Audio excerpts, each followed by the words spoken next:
Assalamualaikum warahmatullahi wabarakatuh. Alhamdulillahirabbil alamin. Segala puji bagi Allah Tuhan semesta alam. Kita patut bersyukur kepada Allah Subhanahu wa taala karena pada kesempatan hari ini kita dipertemukan kembali oleh Allah dalam keadaan yang sehat. Dan pada kesempatan hari ini Pak Bagus akan mengajarkan pelajaran baca tulis Al-Qur'an tetapi melalui PJJ. Apa itu PJJ? Singkatan dari pembelajaran jarak jauh. Yakni dengan cara seperti ini. Kalian tetap ada di rumah, kami Bapak Ibu guru yang memberikan ilmu lewat video ini. Semoga bisa bermanfaat bagi kita semuanya, insya Allah. Tak lupa sholawat serta salam tetap tercurahkan kepada Nabi kita Muhammad SAW yang telah mengajarkan syariat Islam kepada kita semua melalui sunnah-sunnahnya. Nah, anak-anak, seperti yang Pak Bagus bilang tadi, hari ini kita akan mempelajari mata pelajaran baca tulis Al-Quran. Silahkan dipersiapkan LKS-nya seperti Pak Bagus.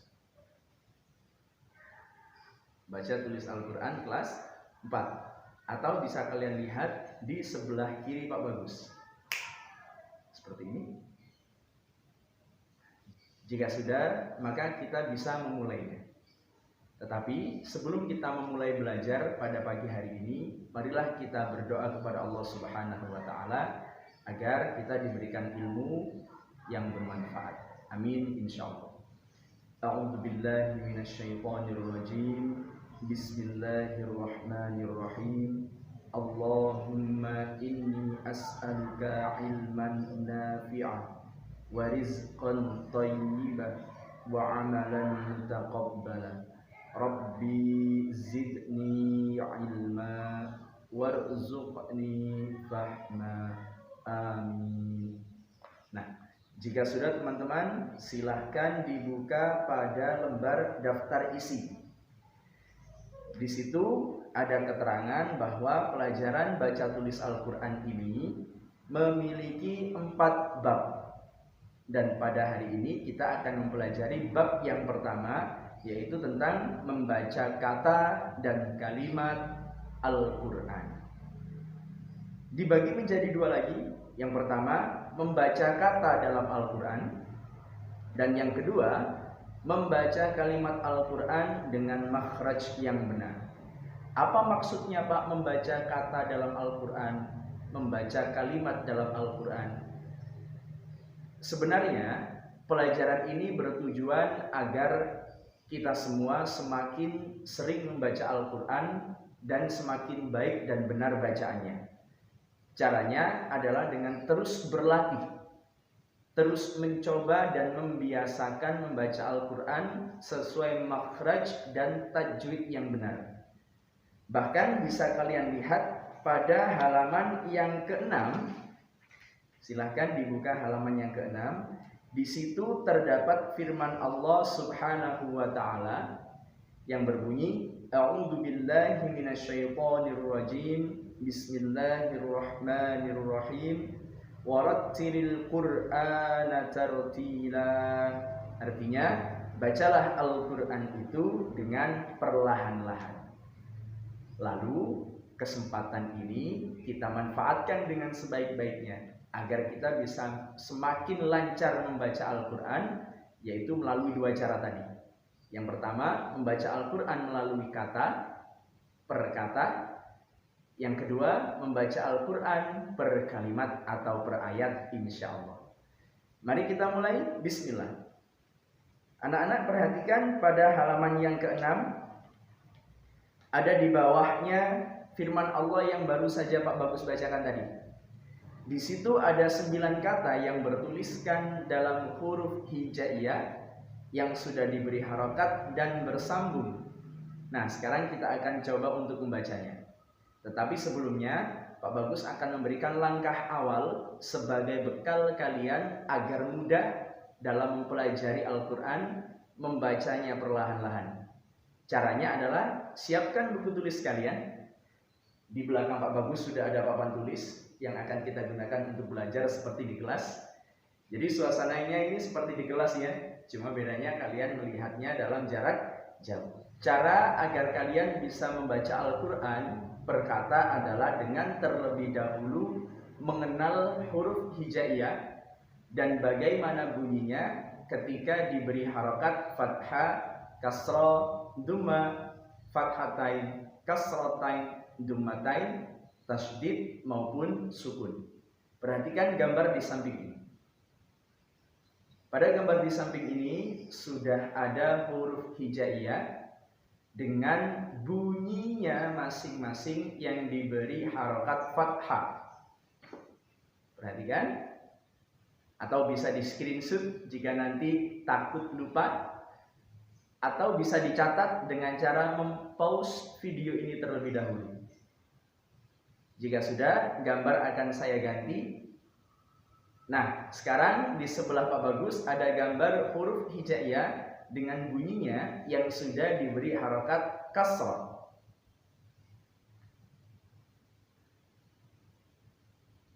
Baik, sudah selesai. Saya ganti huruf hijaiyah yang diberi harokat dhamma.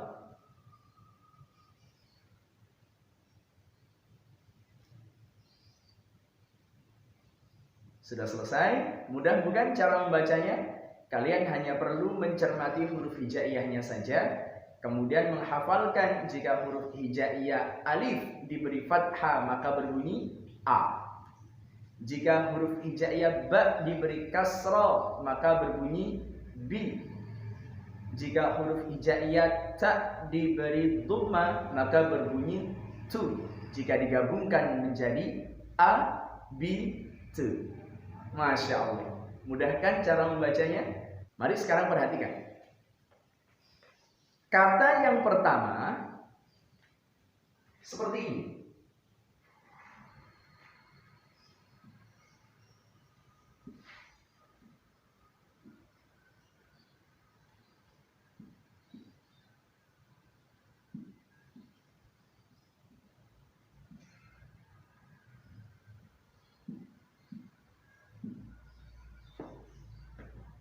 Ada yang sudah tahu bagaimana bunyi bacaannya?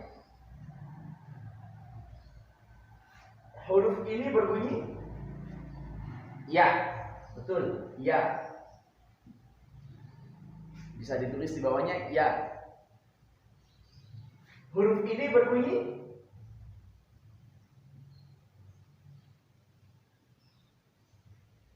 tidak bisa berbunyi. Kenapa? Karena mempunyai harokat sukun. Huruf ini berbunyi ri. Ri. Kemudian yang ini berbunyi tidak berbunyi karena berharokat sukun. Huruf ini berbunyi nah, Masya Allah. Jika dibaca maka menimbulkan suara yadribna. Yadribna. Silahkan ditulis dulu di buku tulisnya. Baik, jika sudah saya akan hapus. Sekedar pengingat, huruf hijaiyah dengan huruf abjad berbeda cara penulisannya. Apa yang membedakannya? Kita lihat. Huruf hijaiyah ini ditulis dari sebelah kanan terlebih dahulu. Ditulis pada sebelah kanan terlebih dahulu. Jalan terus ke arah kiri. Jadi ingat-ingat, jika menulis huruf hijaiyah dimulai dari sebelah kanan, kemudian jalan sampai ke sebelah kiri. Lalu jika huruf abjad seperti yang di bawah ini, huruf abjad ini dimulai dari sebelah kiri, jalan terus sampai ke sebelah kanan. Nah, inilah perbedaannya. Mohon diingat agar tidak lupa atau salah dalam penulisan. Jangan sampai terbalik. huruf hijaiyah dimulai dari kiri dulu kemudian ke kanan, huruf abjad dimulai dari kanan dulu kemudian ke kiri. Itu menjadi satu penulisan yang salah. Jadi ingat, huruf hijaiyah dimulai dari kanan dulu kemudian ke arah kiri. Huruf abjad dimulai dari kiri kemudian ke arah kanan. Masya Allah. Sekarang Pak Bagus hapus ya. Papan sudah bersih. Inilah saktinya. Jika mengajar lewat video, sekali jentikan jari, papan bisa bersih. Sekarang anak-anak perhatikan lagi pada halaman yang ke-6. Sekarang yang bawahnya. Setelah tadi kita mempelajari tentang kata yadribna, sekarang kita akan beralih pada kata yang di bawahnya yadribna. Seperti ini penulisannya. Perhatikan. Ingat, menulisnya dari sebelah kanan dulu ya.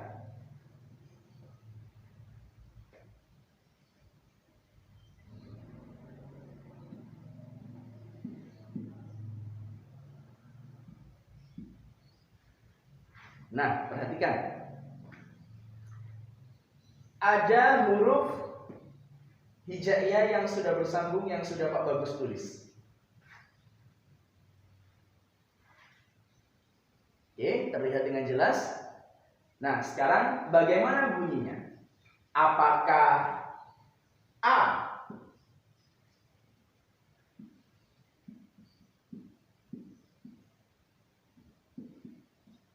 Dakhultum, ataukah B? Dakhaltum.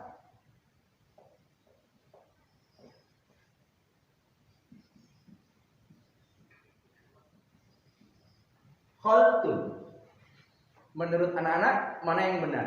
Apakah A dakhultum ataukah B dakhaltum?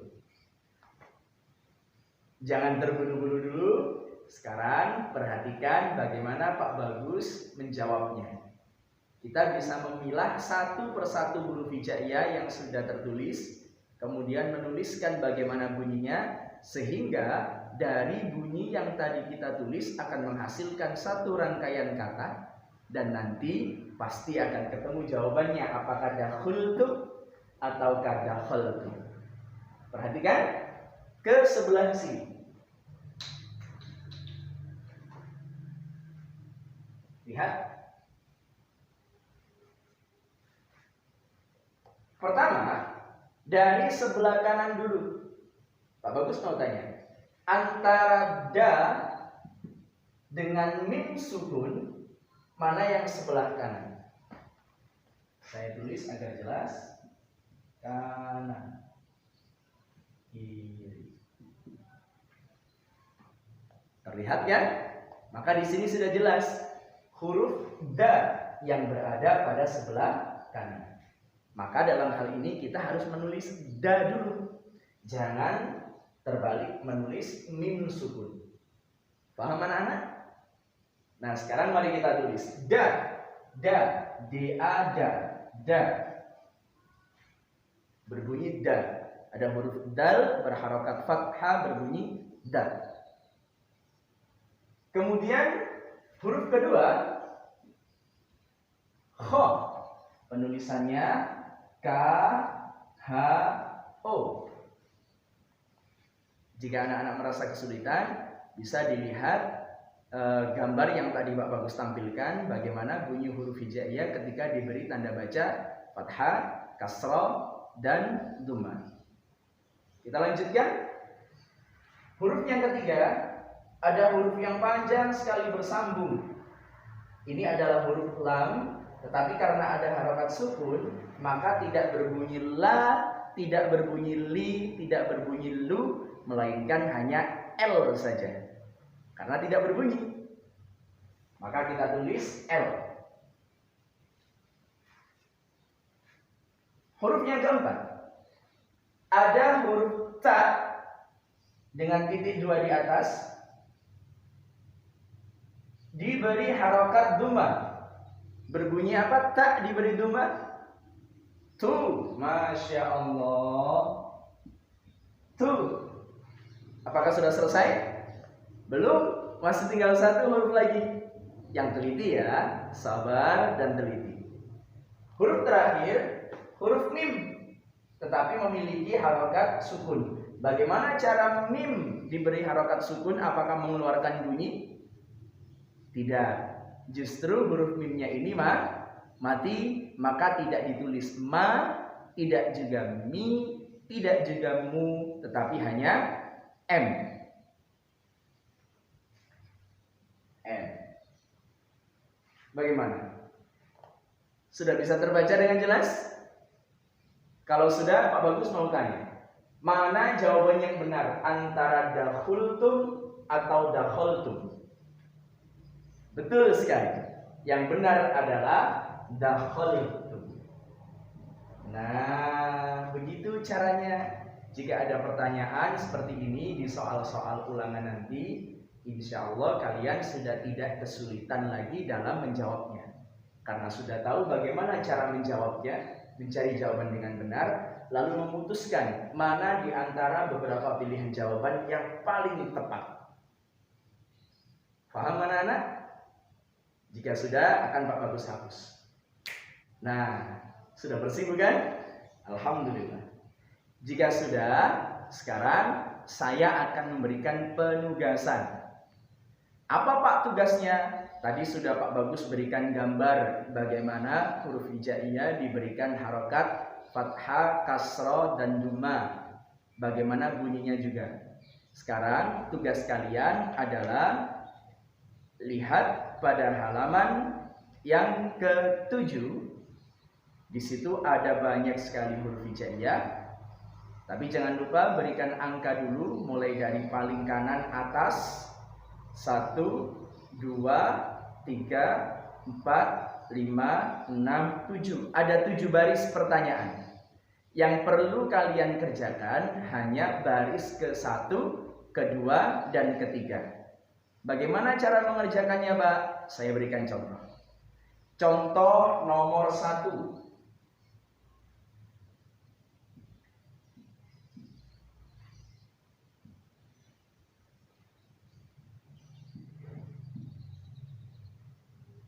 Nah, contoh nomor 1 perhatikan.